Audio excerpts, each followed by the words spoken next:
Inatasan ni COMELEC Chair George Erwin Garcia ang PNP at ang ProBar na ayusin ang security situation sa BARM kasunod ng serya ng mga pamamaril na naitala nitong nakalipas na mga araw. Ayon kay Garcia, mahalaga na bumuo ang PNP ng panibagong estratehiya kung hindi epektibo ang kanilang dati ng ginagawa. Dapat daw ay proactive ang PNP at hindi reactive, nakikilos lang kung meron ng nangyayaring krimen. Halos 100 na ang kaso ng pamamaril ang naitala sa BARM simula January 12 ang pagsisimula ng implementation ng election gun ban.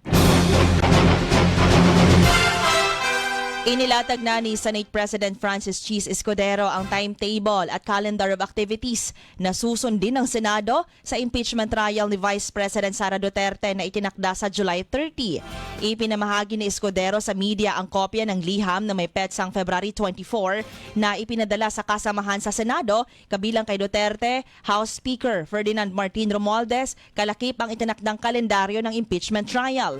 Bukod dito, naunang ipinalabas din ni Escudero ang special order na nagtatakda ng designation ng ilang tanggapan ng Senado bilang administrative support sa impeachment court.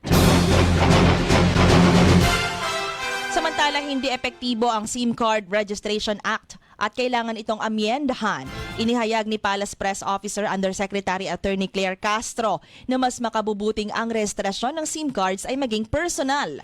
Kasunod ito ng pagpapahayag ni Senator Risa Hontiveros ng pagkaalarma sa muling paglitaw ng scamming operation sa pamamagitan ng text messages.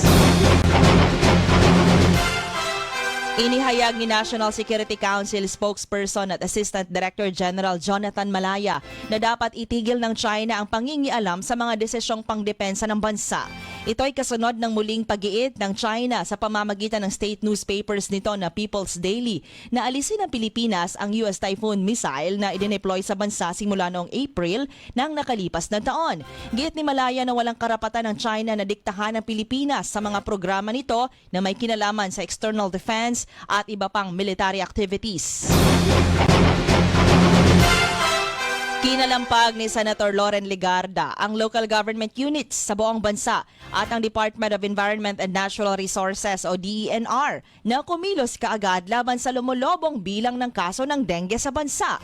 Sa kanyang panawagan, sinabi ni Legarda na kailangan ng ipatupad ng buong gobyerno ang best practices upang maipababa ang kaso ng dengue na umabot na sa 43,000 cases base sa naitala ng Department of Health. Ikinabahala ito ni Legarda sa kabila ng umiiral na batas hinggil sa National Environment Awareness Education Act at Ecological Solid Waste Management Act dahil sa pagtaas ng bilang ng kaso ngayong taon.